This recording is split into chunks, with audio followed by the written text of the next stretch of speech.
All right, back again on the Fantasy Football Podcast. It's Friday morning. I know I had mentioned my goal of getting this out Thursday night, but if it makes you feel any better, I wrote everything down last night. I just didn't record it.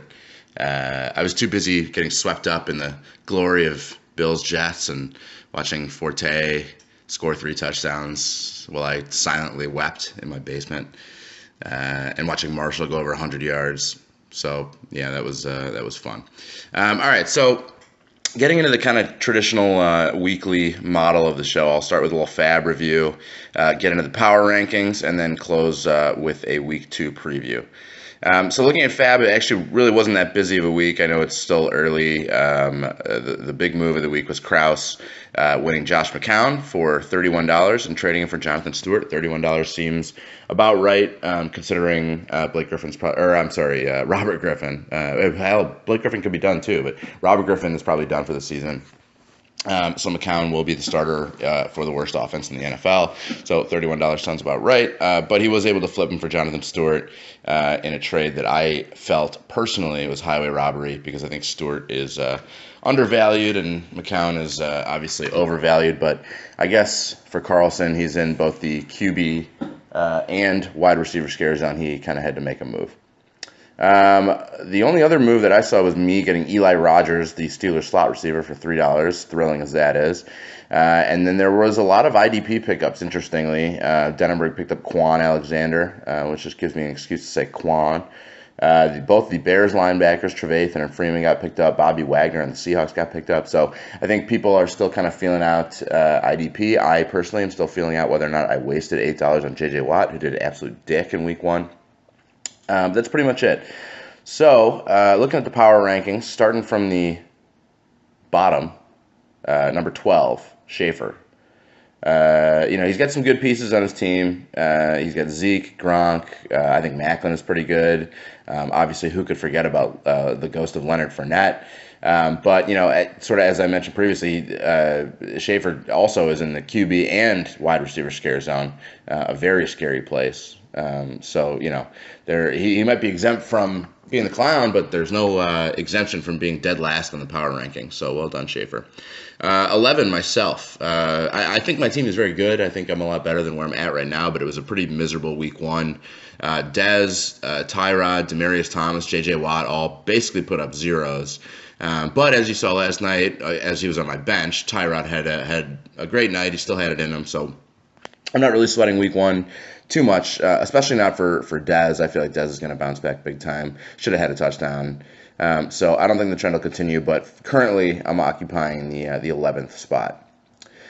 In at 10, Billy.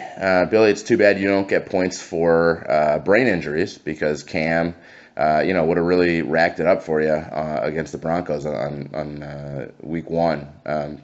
Peterson, I think, will bounce back. I wouldn't sweat that too much. I mean, he did have a historically shitty game. I think he had something like 19 or 20 carries for 30 yards, which is pretty reprehensible if you think about it.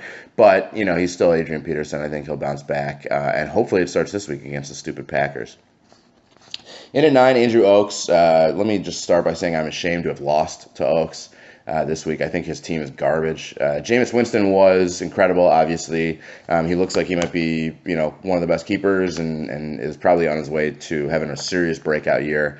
He's definitely that guy that's going to, take the step forward and become one of the better quarterbacks this year, it looks like. But the rest of his team is pretty shitty. Oakes, I'm talking about. The rest of Jameis's team is pretty shitty too, but the rest of Oakes' team is pretty shitty, basically until Le'Veon Bell and Tom Brady comes back. But, starting with a couple of wins is not going to hurt.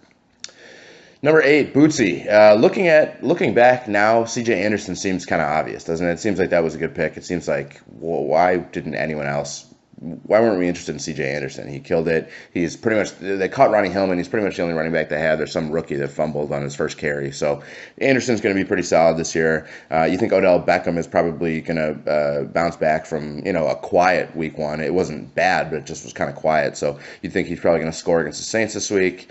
It's too bad for Bootsy. He'd be higher on this list if he didn't get bilked in the preseason into acquiring worthless Sammy Watkins and Dak Prescott. At least he was smart enough not to start Sammy Watkins last night.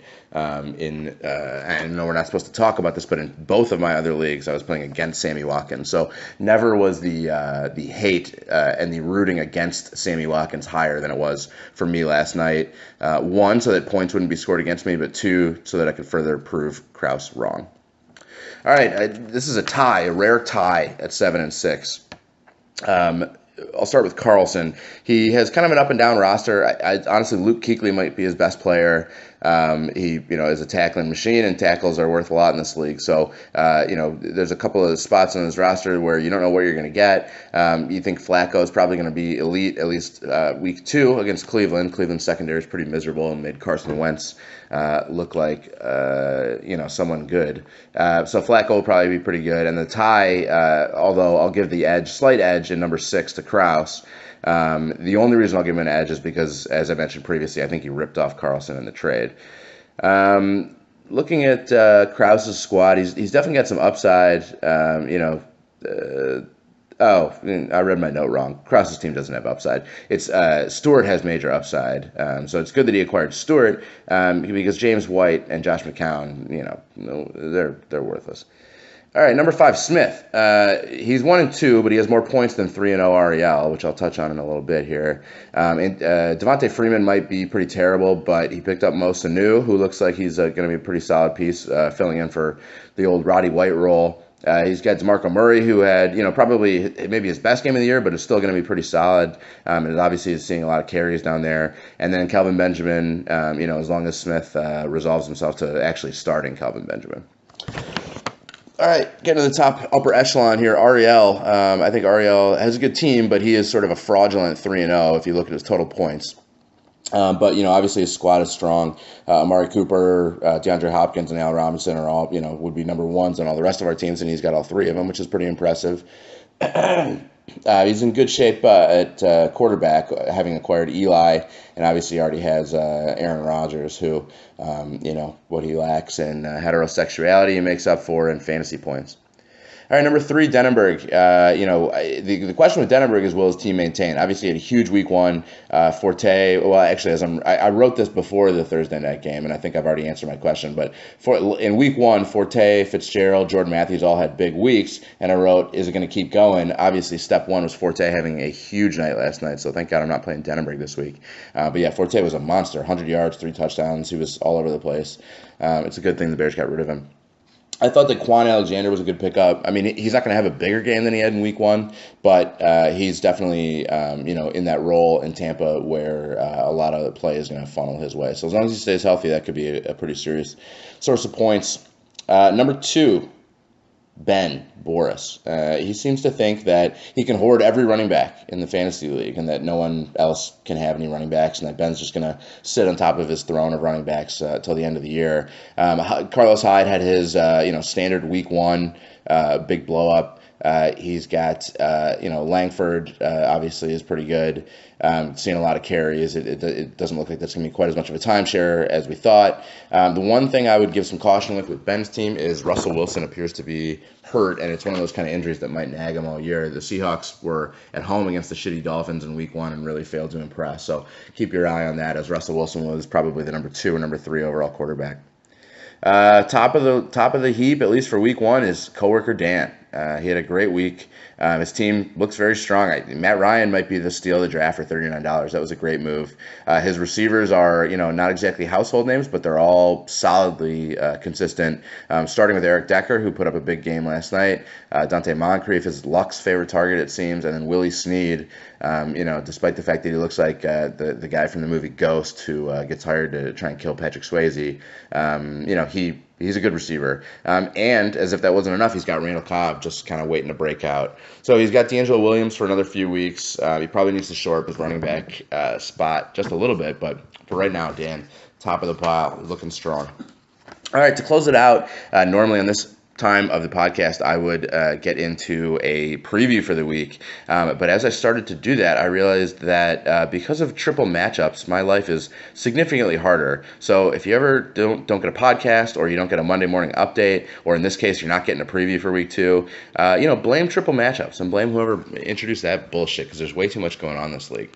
So that's pretty much it for the podcast this week. Good luck coming up, and go Bears.